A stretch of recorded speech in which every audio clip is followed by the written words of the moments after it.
சாம்பார் தக்காளி வெங்காயம் போட்டு சாம்பார். சட்டுன்னு காய்கறி எதுவும் இல்லைன்னா இந்த மாதிரி பருப்பை வேக வச்சுக்கணும். தனியாக மஞ்சத்தூள் போட்டு பருப்பை 3 விசில் வச்சு இறக்கி வச்சுக்கிட்டு, இது மாதிரி வானலியில் கொஞ்சம் எண்ணெய் ஊற்றி வெங்காயம், தக்காளி, பூண்டு, பச்சை மிளகாய் எல்லாம் போட்டு நல்லா வதக்குன்னு வதக்கணும்.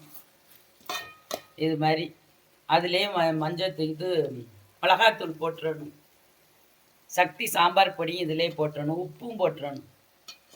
போட்டு நல்லா வதக்கணும். பெரிய வெங்காயம் சின்ன வெங்காயம் எது வேணாலும் போட்டுக்கலாம்.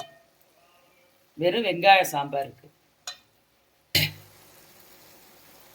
நல்லா வதங்கிடுச்சு.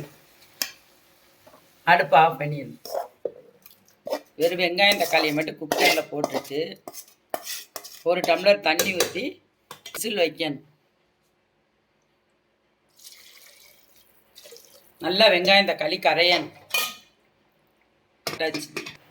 ஒரு 2 விசில் அடித்தோம்னா இறக்கிடணும்.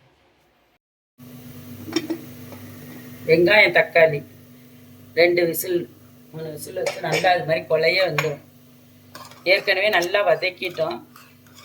இது மாதிரி நல்லா கரண்டியில் வச்சு மத்திச்சு விடணும். நல்லா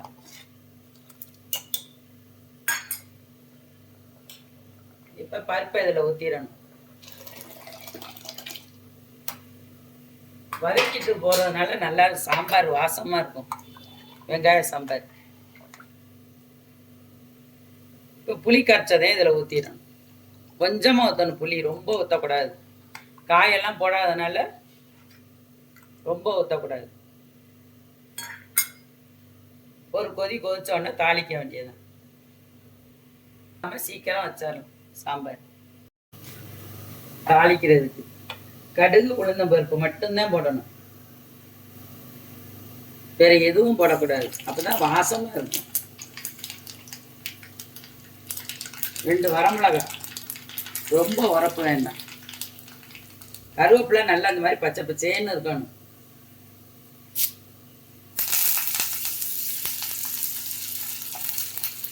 இதுதான் சாம்பாருக்கு வாசமே கொடுக்கும்.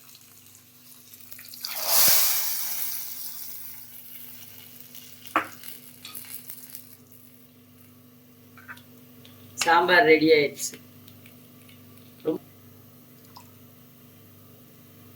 இந்த வீடியோ பிடிச்சிருந்துச்சுன்னா லைக் பண்ணுங்க, ஷேர் பண்ணுங்க, சப்ஸ்கிரைப் பண்ணுங்க.